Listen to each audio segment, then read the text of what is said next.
Bonjour à tous, donc, je vois que vous êtes tous en train d'arriver. Donc, vous voyez que je suis accompagnée de nos tapirs. Donc là vous avez Belém qui vous fait des grimaces. Et vous avez notre ami Gus qui est juste ici. Alors aujourd'hui c'est un live sur les fourmiliers géants. Mais les fourmiliers géants partagent leur enclos avec les tapirs terrestres, les nandous et aussi des capybaras. C'est pour cette raison que je suis en compagnie de Belém et de Gus. Voilà. Ce petit curieux. Oh oui.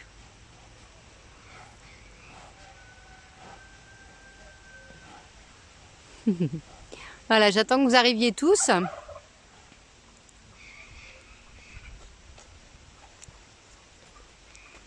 Et on va pouvoir rejoindre Mathieu qui va nous parler du coup du fourmilier géant.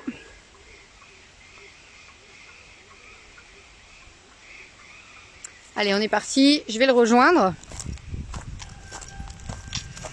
Donc on est à notre avant-dernier live, hein. Le dernier ce sera jeudi.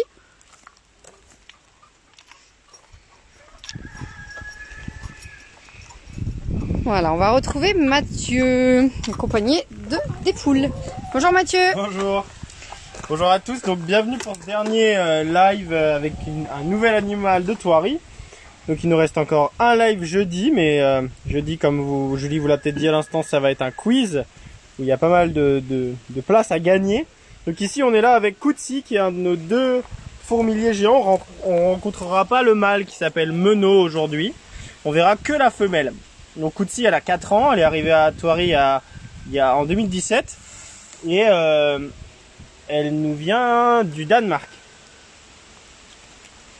Donc aujourd'hui au menu, j'ai quelques petits verres de farine vivants et une petite pâtée que je vous montrerai par la suite. Koutsi. Donc on va voir comment les fourmiliers se nourrissent. Donc il existe 4 espèces de fourmiliers sur la planète. Le fourmilier géant, c'est le plus gros des fourmiliers, qu'on appelle aussi tamanoir. Et juste à gauche, on a Gus qui est un de nos tapirs terrestres. Donc on voit bien la différence entre le fourmilier et le tapir. Donc là, on a un tube de bambou dans lequel on a fait aussi des trous de l'autre côté, mais ces trous-là sont un peu plus accessibles, donc elle préfère utiliser ces trous-là. Donc elle va utiliser sa grande langue qui est au bout de cette toute petite bouche-là pour aller récupérer les verres de farine. Donc cette grande langue, elle est extrêmement fine et collante, ce qui lui permet dans la nature de rentrer cette langue à l'intérieur des fourmilières ou des termitières. Il faut savoir qu'un fourmilier, lorsqu'il va s'attaquer à une fourmilière, il ne va pas y rester des heures et des heures, hein. Il va y rester quelques minutes, parce qu'au bout de quelques minutes, les fourmis elles vont donner l'alerte et elles vont commencer à produire des genres de toxines, des acides qui vont lui piquer la langue. Donc il va changer assez rapidement de fourmilière. Donc il peut manger jusqu'à une quarantaine, commencer à manger dans une quarantaine de fourmilières dans une journée. Donc vous avez vu qu'il y a les poules aussi qui tournent autour, on les entend, qui viennent récupérer les petits verres de farine qui tombent, puisque souvent on dit les poules ça mange des graines. Alors les poules c'est omnivore, ça mange aussi des insectes. Et vous voyez qu'on a un intrus, hein, qui est un petit gourmand aussi. Donc ensuite ici on a une petite bouillie qui est fabriquée exclusivement pour les fourmiliers. Donc en fait c'est simplement une genre de poudre qu'on achète et qu'on mélange avec de l'eau chaude. Et donc cette poudre elle est faite pour les fourmiliers, puisqu'on va pas les nourrir avec des fourmis tous les jours. Donc on va tenter, voir si ça fonctionne. Donc je mets cette pâtée dans un grand tube. Et Koutsi vous avez vu, elle a senti. Donc les fourmiliers, c'est des animaux qui ne voient pas très bien, hein. Vous voyez, elle a des tout petits yeux. Par contre, ils ont un très bon odorat. Regarde. Et donc elle va utiliser son odorat pour chercher sa nourriture. Donc je vais essayer de le mettre assez rapidement pour pas qu'elle vienne.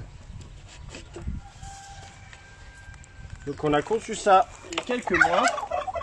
Koutsi, tu viens voir par là? Donc les fourmiliers, c'est des animaux assez particuliers. Là, on peut comparer très bien aux tapirs. Souvent, on les confond. Sûrement du nom tamanoir tapir. Alors les tapirs, eux, ils sont plutôt de la famille des chevaux, des rhinocéros. Donc ils ont un crâne et au bout de ce crâne, il y a une petite trompe qu'ils vont pouvoir bouger. Le fourmilier, quant à lui, son crâne arrive jusqu'au bout de son nez. Donc le crâne du fourmilier, il va jusqu'au bout de son nez et tout au bout, il y a la bouche.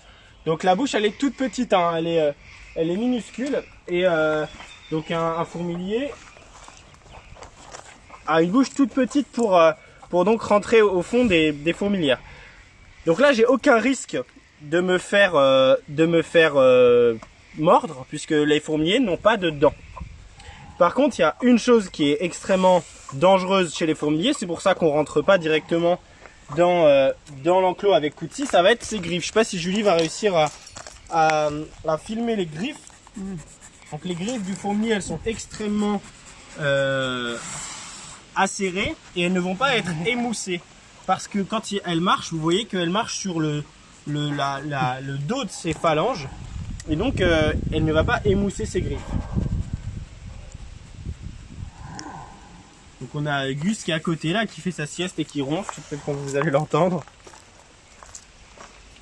Si vous avez vu l'entraînement médical sur les tapirs ou on les gratouille pour les faire se coucher, vous avez vu qu'ils le font aussi naturellement. Il ronfle.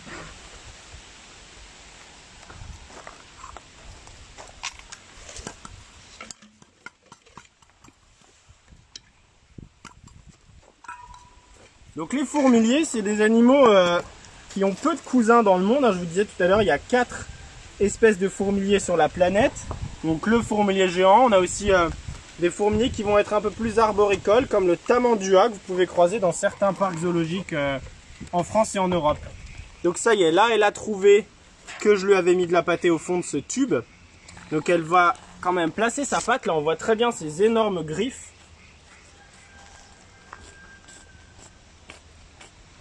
Et avec sa langue, elle va aller chercher la pâtée tout au fond de ce tube. Alors je vois qu'il y en a qui mettent que ça bug, hein, mais moi je suis en 4G+, donc merci, hein, pas la peine de nous offrir un hotspot 4G. On a ce qu'il faut, malheureusement, voilà, hein, on est comme tout le monde, on est tributaire du réseau. N'hésitez pas à vous déconnecter, vous reconnecter. Et au pire, cette vidéo sera en replay. Donc, comme autres cousins dans le règne animal, les fourmiliers, ils font partie de la famille des xénartres. Et dans cette famille des xénartres, on va retrouver notamment les paresseux et les tatous. Donc c'est des animaux qui sont très différents physiquement du fourmilier, mais ils ont des caractéristiques en commun, notamment ces pattes avant un petit peu particulières qui vont être un peu recourbées. Je vais les remettre quelques verres de farine pour le défaire. Donc vous voyez, Mathieu, il met les verres à l'intérieur là. Bon, désolé, il y a beaucoup de soleil et du coup ça a un peu du mal à faire la mise au point. Voilà. Vous voyez, ça grouille à l'intérieur. Donc les fourmiliers géants, on voit bien la forme de ce corps avec cette ligne noire sur le côté. Alors les scientifiques se demandent un peu pourquoi est-ce que cette ligne noire existe. Alors certains pensent que ça peut être pour du camouflage et d'autres pensent que c'est pour avertir ces potentiels prédateurs pour qu'ils soient bien reconnaissables. Donc comme prédateurs, les fourmiliers donc, qui vivent du Mexique jusqu'à à peu près au centre de l'Amérique du Sud, comme prédateurs ils vont avoir les pumas et les jaguars et peu d'autres prédateurs. Donc les petits fourmiliers à la naissance, ils vont peser à peu près 1 kg, alors qu'à l'âge adulte, ils vont peser 40 kg. Et les petits fourmiliers vont rester accrochés à leur maman pendant quelques mois, et puis ils vont rester avec elle pendant à peu près 2 ans. Alors on me demande s'ils sont agressifs avec les autres animaux. Alors non, ils sont pas agressifs avec les autres animaux. Alors l'agressivité, déjà, chez les animaux, c'est quelque chose qui existe pas réellement, sauf chez les prédateurs. Alors là, le fourmilier... Lui, il va être agressif avec les fourmis et les termites, hein, et les vers de farine. Mais avec les tapirs, les nandous et les capybaras, il n'y a pas de problème. Alors par contre, il va parfois un peu défendre son territoire. Là, vous avez vu tout à l'heure le tapir Gustave, il est venu à proximité de Kutsi, bah tout de suite, elle s'est un peu décalée. Le mâle, quand ça lui arrive, il va plutôt avoir tendance à peut-être un peu plus repousser les tapirs. Alors combien ça peut avoir de petits à la fois?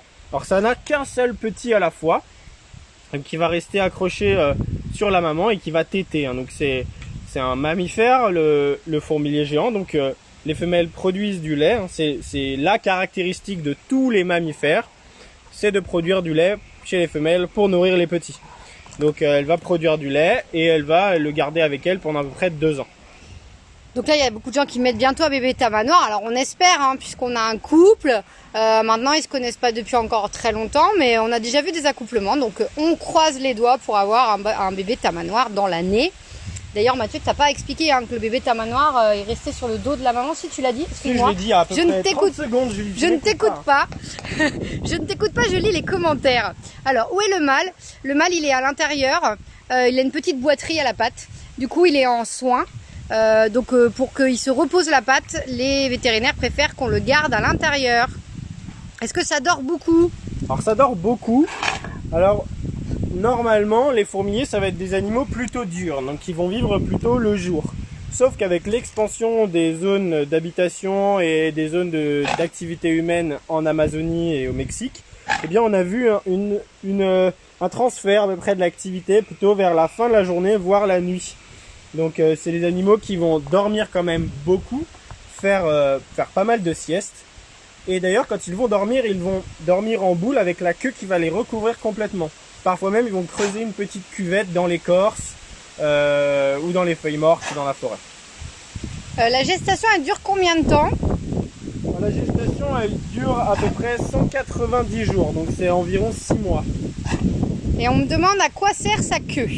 Alors sa queue, elle va lui servir à se recouvrir pour dormir.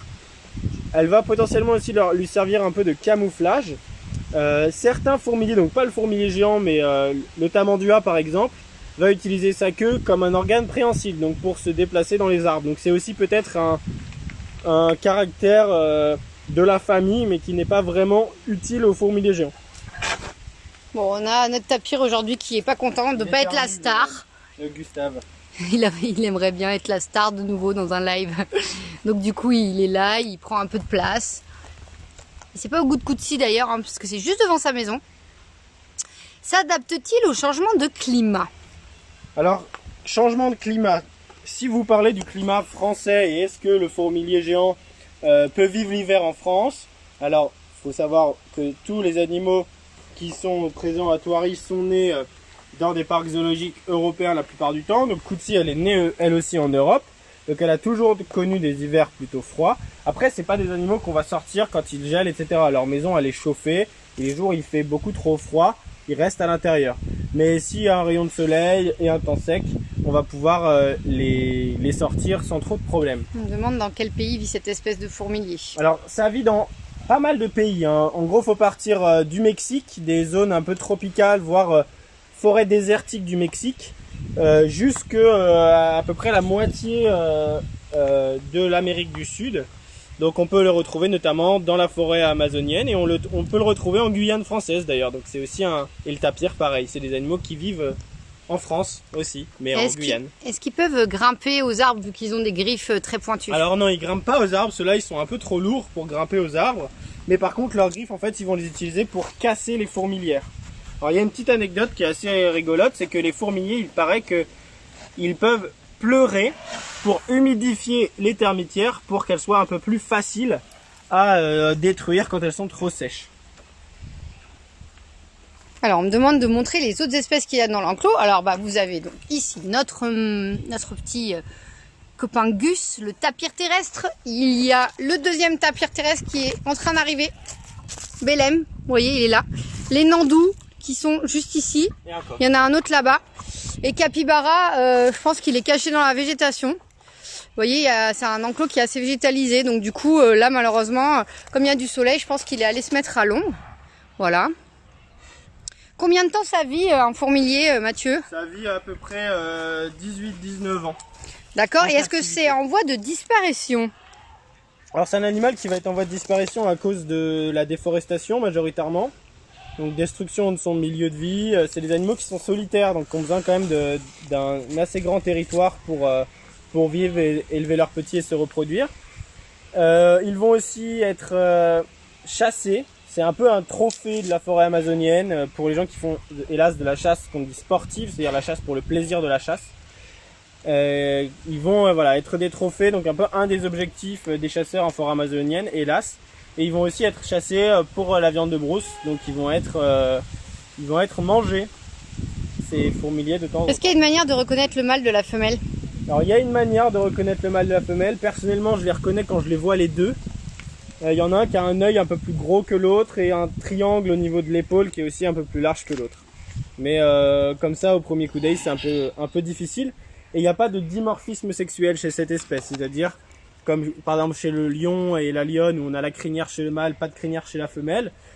Chez le fourmilier, les mâles et les femelles font à peu près le même poids. Il y a en moyenne 2 kg d'écart entre les mâles et les femelles. Et sinon, ils ont les mêmes couleurs, la même puissance, la même taille, etc. Alors on m'a demandé, il y a quelqu'un qui me remettait, est-ce qu'ils ont une bonne vue? Mathieu en a parlé tout à l'heure, non, hein, ils ont pas une bonne vue. Ils ont des tout petits yeux. Donc c'est pas du tout le sens qui est privilégié chez eux. Leur sens le plus fort, c'est l'odorat. Et ils vont vraiment tout faire à l'odorat, rechercher les fourmilières grâce à l'odorat, les partenaires aussi. Et ils vont peu utiliser les oreilles parce que de toute façon les fourmis ça fait pas beaucoup de bruit. Et ils vont pas non plus utiliser la vue puisque pareil c'est tout petit. Donc ce qui est intéressant pour eux ça va être vraiment l'odorat. Elle est trop dure la vie de nos tapirs. Pardonnez-moi ça. Bon bah écoutez, je pense qu'on a bien parlé du fourmilier. Alors ce qu'on s'était dit, c'est qu'on allait quand même vous montrer des petites choses mignonnes. Alors c'est des animaux beaucoup moins exotiques, mais on a quand même eu des petites naissances à la ferme. Et comme on est juste à côté, eh ben on va vous les montrer. Voilà, alors il y a plein de gens qui me disent, c'est quoi les nouveautés pour cette année à Thoiry? Alors maintenant je pense que c'est plus trop un secret. Pour ceux qui sont venus, là, vu que la réserve a réouverte, ceux qui sont venus ont vu qu'il y avait des très gros travaux. Un énorme bâtiment qui est en train de se construire au niveau de l'entrée de la réserve. Eh bien sachez que dans les prochaines semaines, nous allons accueillir des gorilles. Ce sera la très grosse nouveauté de Thoiry pour 2020, qui a pris un peu de retard avec l'épidémie de coronavirus. Mais ce sera quand même une très belle chose à vous montrer. Vous voyez, notre pan blanc est en train de vous faire la roue. Et je suis Mathieu, parce que Mathieu nous emmène voir un bébé très mignon. Si on le voit, il est en train de téter là-bas. Regardez, alors on est un peu loin. C'est un bébé âne nain. Alors, on peut peut-être passer dans l'enclos là-bas. Ouais, elle le protège pas mal, hein, la maman. Donc, on va... Oui, c'était un pan albinos, hein, ce que je viens de vous montrer. C'était un pan albinos. Alors, attendez, je vais tenter de me rapprocher un petit peu de ce bébé âne nain. Toujours le pan albinos, vous voyez. Alors, qui fait sa petite roue. Bon, par contre, il nous montre ses fesses, hein. Il ne veut pas se mettre de face. Alors, ce petit bébé âne.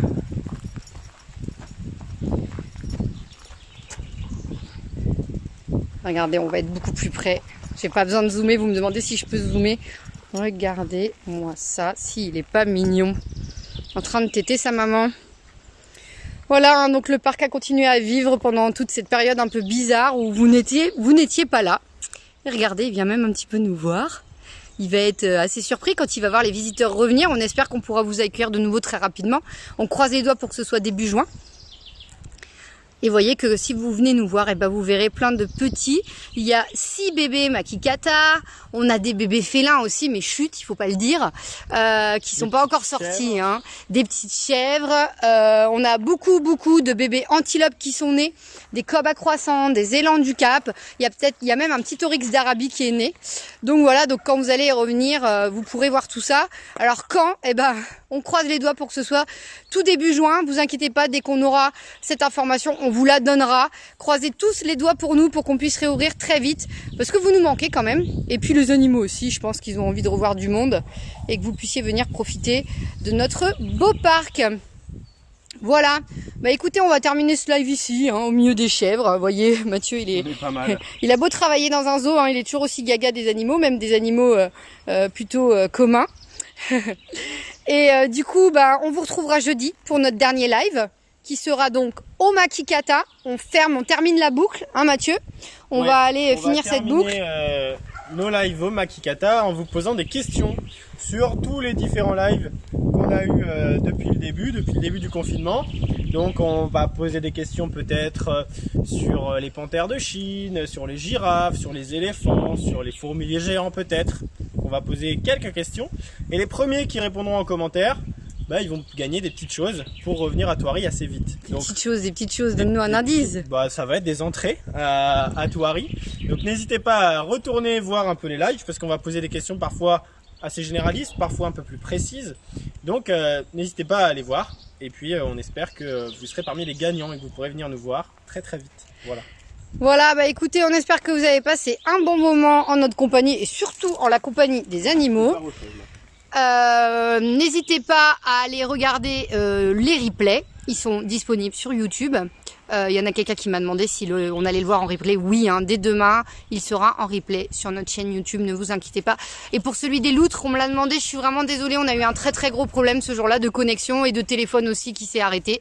Donc malheureusement, dans le live sur les loutres, on pourra pas le remettre, mais vous inquiétez pas, on vous posera pas de questions sur les loutres pour le live de jeudi. Voilà, allez, on vous souhaite une excellente journée avec ce beau soleil et on vous dit à bientôt. À bientôt.